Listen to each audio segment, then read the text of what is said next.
এক হুমায়ুনকে আরেক হুমায়ুনের আমন্ত্রণ।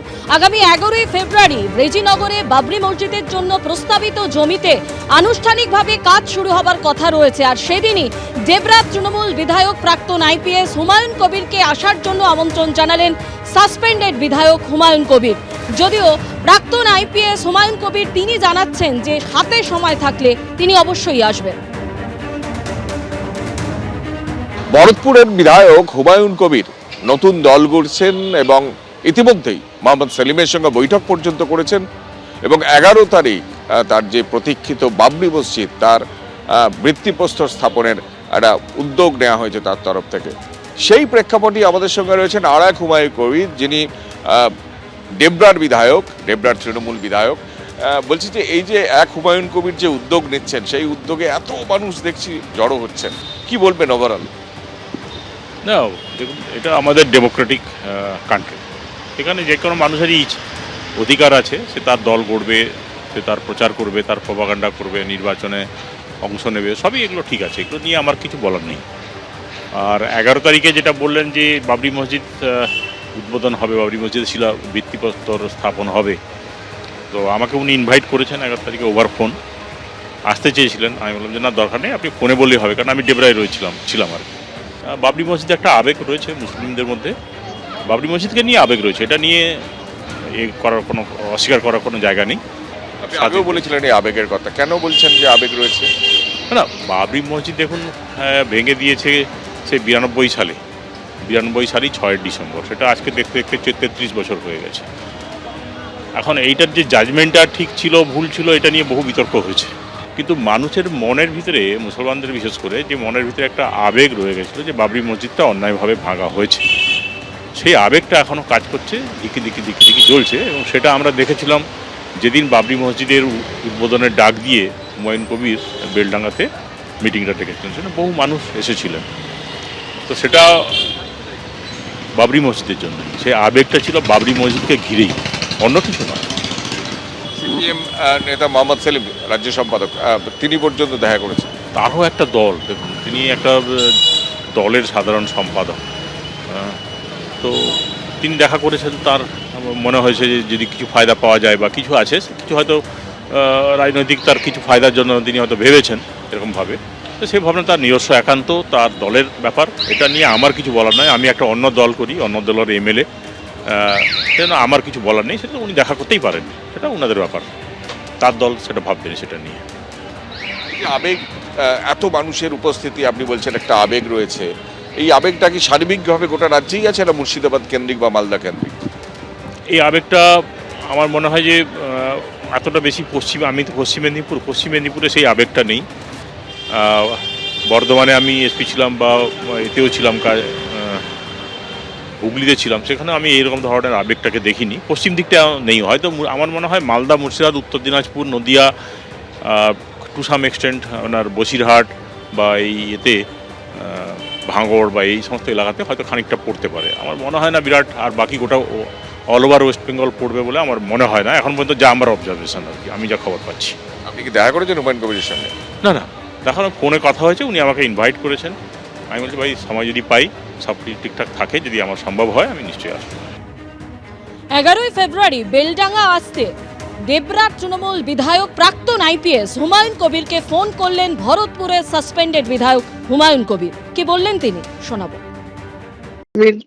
11ই ফেব্রুয়ারি বুধবার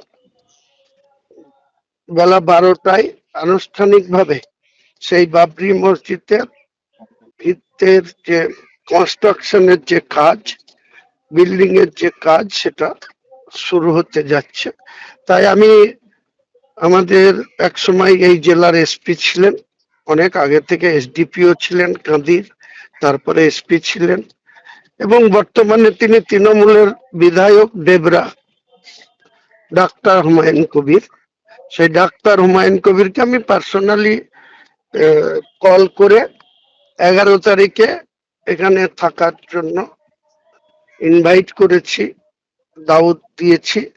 উনি দাওয়াত কবুলও করেছেন, ইনশাআল্লাহ আসবো বলে কথা দিয়েছেন। তিনি আসলে আমার ভালো লাগবে, এটাই বলার, যে ওনাকে ইনভাইট করেছি, উনি ইনভাইট অ্যাকসেপ্ট করেছেন বা দাওয়াত কবুল করেছেন, আগামী দিনে নিশ্চয়ই উনি আসার চেষ্টা করবেন, আসলে আমার ভালো লাগবে।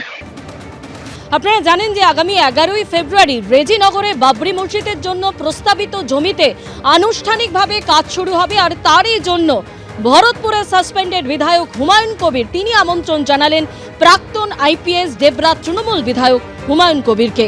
যদিও ডেবরার বিধায়ক তিনি বলছেন যদি হাতে সময় থাকে তাহলে তিনি আসবেন। বাবরি মসজিদের কাজ দেখতেই হুমায়ুন কবিরকে আমন্ত্রণ জানালেন আরেক হুমায়ুন কবির। প্রাক্তন আইপিএস হুমায়ুন কবিরকে ফোন করেন ভরতপুরের সাসপেন্ডেড বিধায়ক। বাবরি মসজিদ নিয়ে নতুন সমীকরণের জল্পনা বাড়িয়ে আমন্ত্রণ। যদিও ডেবরার বিধায়ক তিনি বলছেন সময় পেলে অবশ্যই আসব।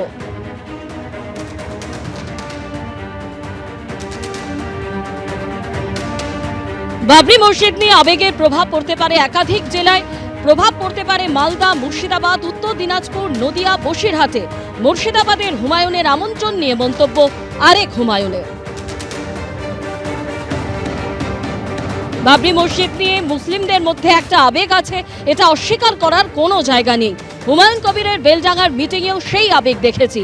বাবরি মসজিদ নিয়ে আবেগের প্রভাব পড়তে পারে একাধিক জেলায়, প্রভাব পড়তে পারে মালদা, মুর্শিদাবাদ, উত্তর দিনাজপুর, নদিয়া, বসিরহাটে। মুর্শিদাবাদের হুমায়ুনের আমন্ত্রণ নিয়ে মন্তব্য আরেক হুমায়ুনের।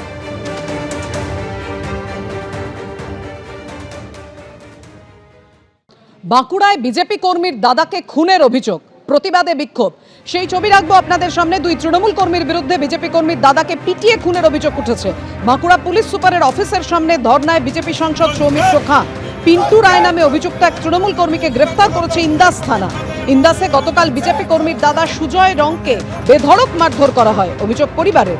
নয়ন রায় ও পিন্টু রায় নামে দুই তৃণমূল কর্মীর বিরুদ্ধে মারধরের অভিযোগ। এলাকাবাসী ঘটনাস্থলে ছুটে এলে পালায় দুই অভিযুক্ত। আক্রান্ত সুজয়কে ইন্দাস ব্লক প্রাথমিক স্বাস্থ্য কেন্দ্রে নিয়ে গেলে মৃত বলে ঘোষণা করা হয়।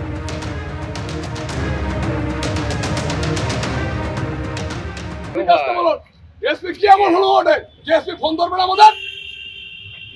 এসপি হলো নাকি? এসপি হলো? আমরা মেম্বার অফ পার্লামেন্ট, আমরা জনপ্রতিনিধি রাইটস আছে। এসপি শুধু তৃণমূলের চামচাগিরি করছে। ভেবেছিলাম ভদ্রলোক, আসানসোলের ছেলে ভদ্রলোক হবে, একটা অমানুষ দেখছি। চারবার এই যে আগে একটা মার্ডার হয়েছিল, ফোন করেছিলাম ধরেনি, আজকে মার্ডার হয়েছে ফোন করেছি ধরেনি। পোস্টমর্টম পর্যন্ত করতে দেখছি না, এখনো পোস্টমর্টম পর্যন্ত করতে দিচ্ছে না। এসপি নিজেকে বাহাদুর ভাবে। এটা সমাজের কলঙ্ক এগুলো, এটা আসানসোলের কলঙ্ক। এরা সব চোর, সবগুলো বসে আছে, আমাদের পোস্টমর্টম পর্যন্ত করতে দিচ্ছে না। আপনারা চিন্তা করে দেখুন, গতকাল রাত্রি যে আপনার মার্ডার হয়েছে, আজ পর্যন্ত পোস্টমর্টম করতে দিচ্ছে না। কত লজ্জার ব্যাপার! পোস্টমর্টম পর্যন্ত ডাক্তার নেই, পোস্টমর্টম করার জন্য আয়ও নেই। ওখানে যারা অপরাধী তাদেরকে ধরছে না। হায়দার আলী বলে একজন ফাঁড়ির একজন ইন্সপেক্টর আছে, সে হায়দার আলী এগুলো করাচ্ছে। সে হায়দার আলী বারবার করে এগুলো ডিস্টার্ব করছে, বারবার করে হায়দার আলীকে দাও, এটা করানো হচ্ছে। এটা খুঁজে পাচ্ছি না। আর এসপি কেমন নিজেকে মনে করছে যে এসপি আমাদের ফোন ধরবে না? এবিপি আনন্দ, এগিয়ে থাকে, এগিয়ে রাখে।